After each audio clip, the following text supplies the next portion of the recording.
प्यारे बच्चों और अभिभावकगण, आप सभी को मेरा नमस्कार। मैं अनामिका शर्मा, हिंदी विषय की अध्यापिका, दिव्य ज्योत विद्यालय की तरफ से आपका हिंदी की कार्यशाला में हार्दिक अभिनंदन करती हूँ। परीक्षाएं नजदीक आ रही हैं और हम सब जानते हैं कि बच्चे बहुत मेहनत करते हैं। दिन रात वो प्रयास करते हैं कि उनके अंक ज्यादा से ज्यादा आए, पर फिर भी बच्चों से कुछ सामान्य त्रुटियां ऐसी हो जाती हैं जिनका सीधा प्रभाव उनके अंकों पर पड़ता है। तो आज की हमारी इस हिंदी कार्यशाला के आयोजन का प्रमुख उद्देश्य यही है कि बच्चे सीखें कि कहाँ पर वो गलतियां करते हैं और किस प्रकार से उनमें सुधार किया जाना चाहिए, ताकि वो आने वाली परीक्षाओं में ज्यादा से ज्यादा अंक प्राप्त कर सकें। साथ ही मेरा अभिभावकों से भी निवेदन है कि वे इस कार्यशाला को, जिसे हमने पीपीटी के रूप में उनके सामने प्रस्तुत किया है, अवश्य देखें, ताकि वे अपने बच्चों का परीक्षा की तैयारियों में सहयोग कर सकें। तो चलिए शुरू करते हैं आज की हमारी ये सामान्य त्रुटियों पर आधारित हिंदी कार्यशाला। सबसे पहले मैं बात करूंगी उन गलतियों के बारे में जो बच्चे सामान्य रूप से करते हैं। जैसा कि आप मेरे स्क्रीन पे देख पा रहे हैं, यहाँ पर मैंने कुछ त्रुटियां जो बच्चे करते हैं वो मैंने छांटकर अलग से की हैं। पहली है स्वर संबंधी त्रुटियां, जिन्हें हम मात्राओं के रूप में पहचानते हैं और सब जानते हैं कि हिंदी भाषा में सबसे अधिक त्रुटियां मात्राओं को लेकर होती हैं। दूसरा है व्यंजन संबंधी त्रुटियां। कुछ बच्चे उच्चारण की वजह से कुछ व्यंजन को गलत उच्चारण करते हैं तो उसे गलत ही लिखते हैं। तो आज हम उन गलतियों को भी सुधारने का प्रयास करेंगे। तीसरा है वचन संबंधी त्रुटियां। बच्चा अक्सर नहीं पहचान पाता है कि यहाँ पर एक वचन की बात हो रही है या बहुवचन की, और जैसा उसको समझ में आता है एक वचन, तो वो एक वचन के हिसाब से मात्राएं लगा देता है।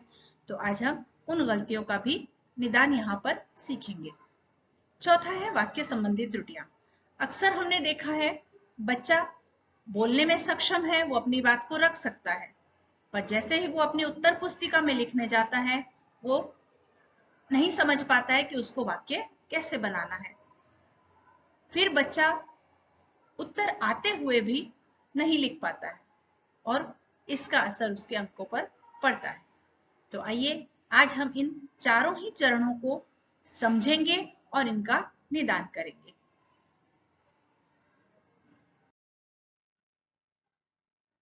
आप देख पा रहे हैं स्वर संबंधी त्रुटियां।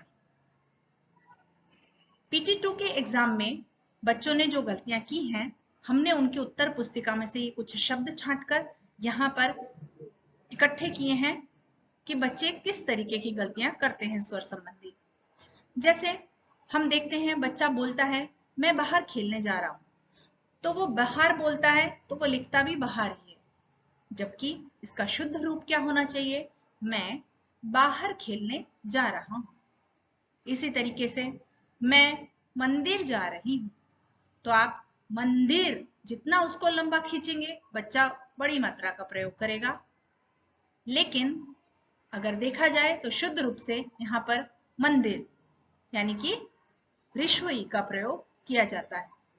इसी तरीके से बहुत सारे शब्द हैं, आप देख पा रहे हैं। एक बच्चा दिन को दीन, एक दीन, तो उसे ये समझना होगा कि वो दीन नहीं होता है, दिन होता है। पूरा, हूं, हूं में अक्सर मैंने देखा है बच्चे चंद्र बिंदु या अनुस्वार का प्रयोग नहीं करते हैं, जो कि भाषा की दृष्टि से शुद्ध है। उसके बाद मिलजुल, दृष्टि, मेहनत, बैठा, औरत इत्यादि। और भी ऐसे बहुत सारे शब्द हैं जो बच्चा गलत लिखता है। इसके लिए हमें प्रयास ये करना होगा कि बच्चे को उच्चारण शुद्ध करवाएं। जैसा पुस्तक में लिखा है, जो मात्रा लिखी है उसी के अनुरूप उसको उच्चारण करवाएं, ताकि बच्चा सही लिख पाए। अब आते हैं हम हमारे दूसरे बिंदु पर। व्यंजन संबंधी त्रुटियां। बच्चा, मैंने जैसा कि कहा कि उच्चारण का बहुत प्रभाव पड़ता है किसी भी भाषा में। बच्चा, मैं सुबह खेल रही थी, तो वो सुबह बोलेगा तो वो सुबह लिखेगा, जबकि भ नहीं होता है, हम बोलेंगे मैं सुबह खेल रही थी। सिर्फ, रोजगारी। मैंने उत्तर पुस्तिकाओं में एक चीज को ध्यान से देखा, एक चीज पर मैंने गौर किया कि बच्चे अक्सर हिंदी भाषा में गुजराती के व्यंजन का प्रयोग करते हैं। जैसे आप स्क्रीन पे देख पा रहे हैं, मैंने रोजगारी में खाली स्थान रखा है। कक्षा के अधिकांश बच्चों ने वहां पर गुजराती शब्द का प्रयोग, गुजराती अक्षर का प्रयोग वहां पर किया है। तो बच्चे ऐसी गलतियां ना करें। उन्हें समझना होगा कि भाषा में भी अंतर होता है, विभिन्न भाषाओं के अक्षर अलग अलग होते हैं। फिर इसी तरीके से बढ़िया, उदास, भीख। भीख, हम बच्चे को सिखाएंगे कि वो भीख मांगना नहीं होता है, बल्कि भीख होता है। ख, पर्वत। बच्चों ने ज्यादातर र न लगाकर री की मात्रा का प्रयोग वहां पर किया है। नमस्कार। आराम, मैं आराम कर रहा हूं, नहीं, मैं आराम कर रहा हूं। इसी तरीके से ज और झ में मैं पहले की हमारी जो कार्यशालाएं हुई हैं उनमें भी बता चुकी हूं कि बच्चे अक्सर ज और झ में असमंजस में पड़ जाते हैं। उनको नहीं समझ आता है कि यहाँ पे ज आएगा कि झ आएगा। तो ऐसे बहुत सारे शब्द आप उनको लिख कर दें, अन्य बहुत विभिन्न विभिन्न पुस्तकों से, और उनको उच्चारण का अभ्यास करवाएं। फिर इसी तरीके से उड़ना। ठीक, ठ को थ लिखते हैं। मिलजुल, व्यक्ति और डोरी। इसी तरीके से जैसा कि आप स्क्रीन पे देख रहे हैं, एक शब्द लिखा है मैंने व्यक्ति। ये गलती अधिकांश बच्चे करते हैं।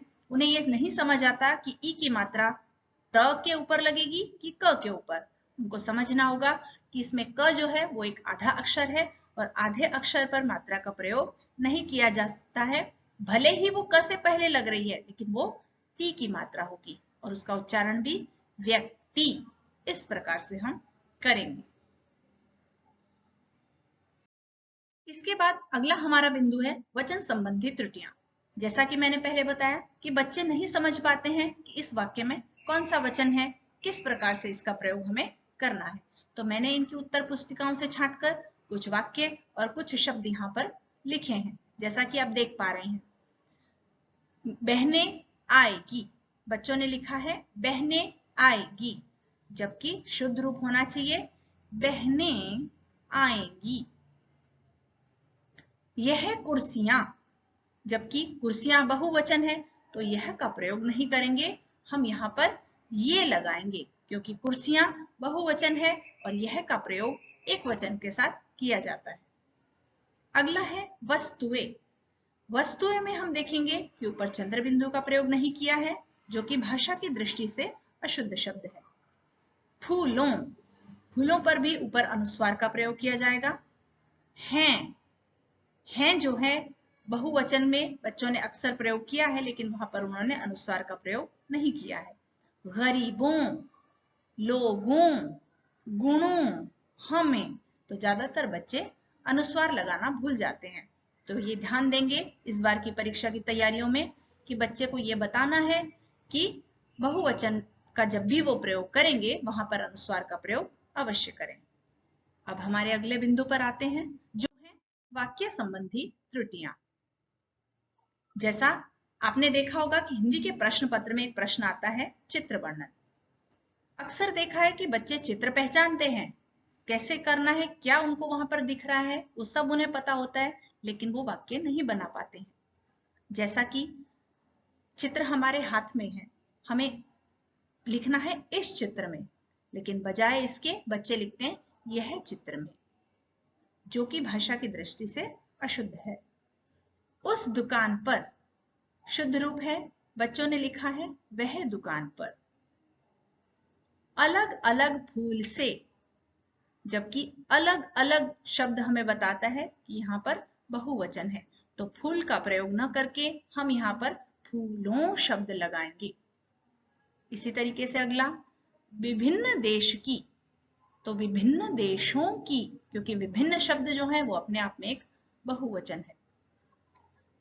यहां पर मैंने देखा है एक बच्चे बगल में या बाजू में ये शब्द बहुत प्रयोग करते हैं, जबकि ये भाषा की दृष्टि से उचित नहीं है। वहां पर उन्हें पास में ऐसा शब्द प्रयोग करना चाहिए।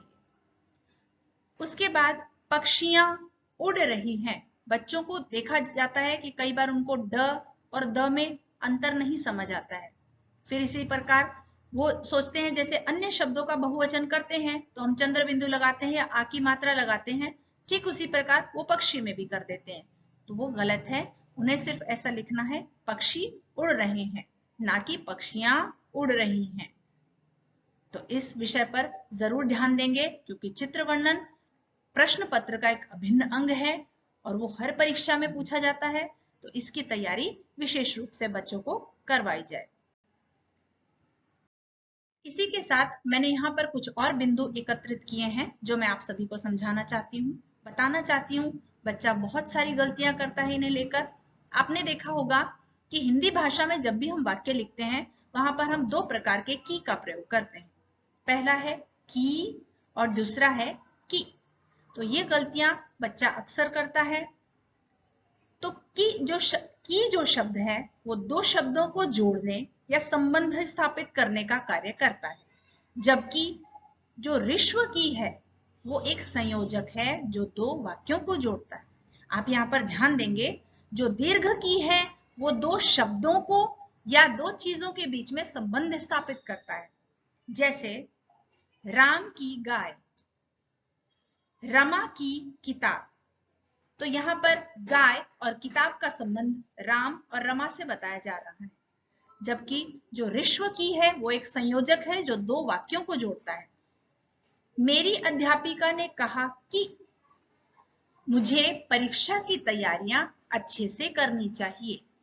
तो आपने देखा होगा कि दो वाक्यों को जोड़ने के लिए ऋश्व की का प्रयोग और दो शब्दों या दो चीजों के बीच में संबंध स्थापित करने के लिए दीर्घ की का प्रयोग किया जाता है।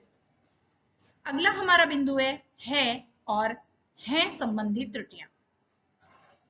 और ये बच्चे ही नहीं, अक्सर बड़े भी ये गलती करते हैं। है जो है वो एक वचन के लिए प्रयोग होता है, जबकि अनुस्वार के साथ जो है हम लिखते हैं वो बहुवचन के लिए प्रयोग होता है। हैं का प्रयोग सम्मानजनक व्यक्तियों के लिए भी किया जाता है। जैसे गांधी जी अपने आश्रम में विश्राम कर रहे हैं। तो यहाँ पर भले ही गांधी जी एक वचन है, लेकिन वो हमारे लिए एक सम्माननीय व्यक्तित्व है, तो उनके लिए हम हैं का प्रयोग करेंगे।